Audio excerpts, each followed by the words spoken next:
Hello everyone, this is the Bladehero 22, welcoming you back to another episode of Bladehero's House of Haunted Gaming. Now, you might notice right off the bat that I'm not playing anything. Well, yeah. Today I'm going to be reading something to you guys. I'm going to be reading a scary story. It is a creepypasta, and if you remember correctly, it is a creepypasta that I mentioned in a video of my Fire Emblem 3 LP. It is the Fire Emblem creepypasta. I left the link in the description to in the video, and I'm going to be reading it word for word. The link to the creepypasta was given to me by my friend Gordon, aka Shadowbolt14. Unfortunately, as I mentioned in the video, it's not all that scary. It's stupid. It's really, really stupid. Possibly one of the worst creepypastas I've ever read in my life. But I did say I was going to read creepypastas in my Bladehero's House of Haunted Gaming announcement on the Emblem Brigade, and this is a creepypasta, so I'm going to be reading it to you guys. It is called Marth's Regret, and it is a creepypasta wiki article. So without further ado, let's read the creepypasta Marth's Regret. Fire Emblem Shadow Dragon is a 2009 remake of the first Fire Emblem game ever made, and the first time we ever got to know what happened with Marth in the first place to know why he deserved to be in Super Smash Bros. Along the enhancements to the game that was made was with the addition of Gaiden chapters. Gaiden chapters, for those who don't know, are essentially side quest chapters that normally can only be unlocked by accomplishing certain conditions in the chapter. They started in Thracia 776 and were in a way essential to as characters you failed to recruit in Thracia 776's Gaiden chapters would later show up as enemies, and if you failed to complete the Gaiden chapters in 6, you would not get the true ending. Thankfully, Fire Emblem Shadow Dragon didn't do anything rude like that. However, the dick move by Intelligent Systems was the fact that in order to unlock the chapters, you had to do something that no Fire Emblem player ever wants to do. To unlock the Gaiden chapters, you had to intentionally let enough characters die that you had fewer than 15 in your total party by certain chapters in the game. Players complained hugely about this because that is contrary to Fire Emblem tradition. Let me pause the description to explain a bit why they don't like this. Fire Emblem is a strategy game more based around individual units, a little more comparable to chess, where every piece has their own purposes. However, compared to other games like Shining Force, if you ever lost a character, they were permanently gone. As a result, players approach Fire Emblem much more conservatively than other games that often reward more Machiavellian strategies where you sacrifice your own men in order to win the map. Because you can easily replace them by hiring or creating more soldiers, this is not the case in Fire Emblem. As a result, most players go through Fire Emblem with a 100% survival rate. To draw comparisons between chess again, think of it as having no pawns whatsoever, so every piece is a crucial part of your plan. While you always do have room to let a few people die in Fire Emblem, people would sooner bench these excess characters or dead weight than let them fall in battle. Anyways, back to the pasta.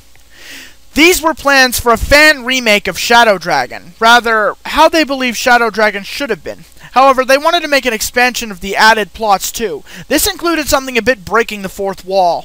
Something tells me these guys were trying to get an entry onto Creepypasta. After you beat the game, depending on how many Gaiden chapters you unlocked, you would have gotten a change to the ending. If all of your characters survived, you got a happy ending. If only a handful of characters died, or you only unlocked one Gaiden chapter, the first one, the victory was more bittersweet, with Marth getting over the loss of those who helped him by erecting a memorial to them in Altea. However, if you unlocked all the Gaiden chapters or lost a lot of characters, they never told me how much, you would get an even more bittersweet ending. Marth was deeply damaged by the loss of all the people who died on his side during the war, or how little survived. He ruled, but soon passed the throne to his son after spiraling into a deep depression.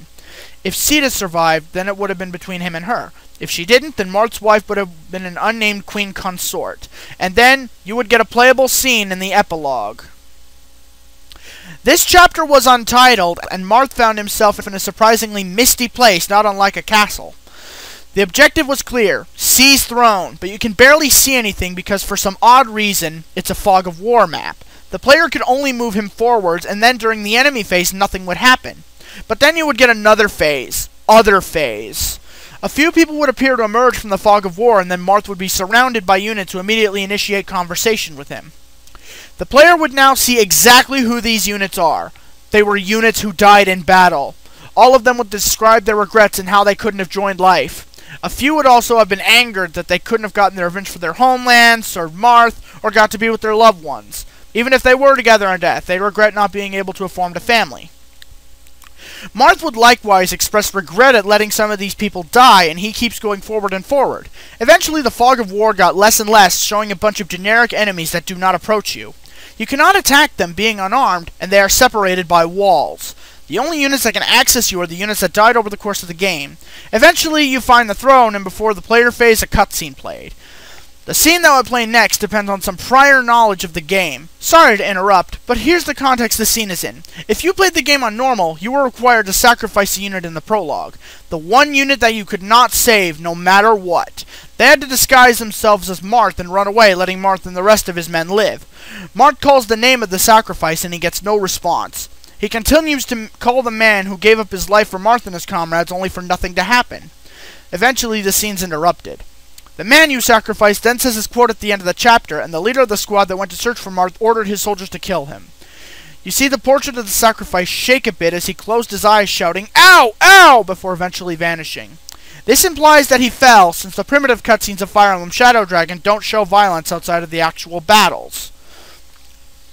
The generic portraits then appear, and they say that the Altianan scum had finally fallen. They ask what to do next, only for the captain to say, "Leave him, we've no use for Prince Wannabes." Then it would show another scene with the sacrifice, eyes closed, saying, "I'm alive, it worked, help me." It would show the map view of the sacrifice gradually walking off the map. Then he eventually makes it to a house and stops saying, "Help." Next, a villager portrait would show up and say, "It's a man, an Altian soldier, quick, call the curate, help, anybody." Then it would fade to white again, showing the sacrifice talking to the villager. "I'm alive," he would say.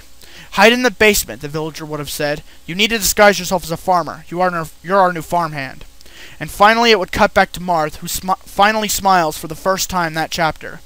"That's it. At least one of them lived," he would say. Finally he could seize the throne. When he did, he would appear to sit down, and then be surrounded by the other units and enemies, who then turn blue. Then something would show up, a dialogue message implying everyone on the screen saying something at once. "Hail Prince Marth! All hail the Prince of Ghosts!" And that's the end of the creepypasta. It was stupid, wasn't it? Okay, maybe you would have found it a little bit scary, but come on, dude. If you know the mechanics of Fire Emblem, then it is not scary at all.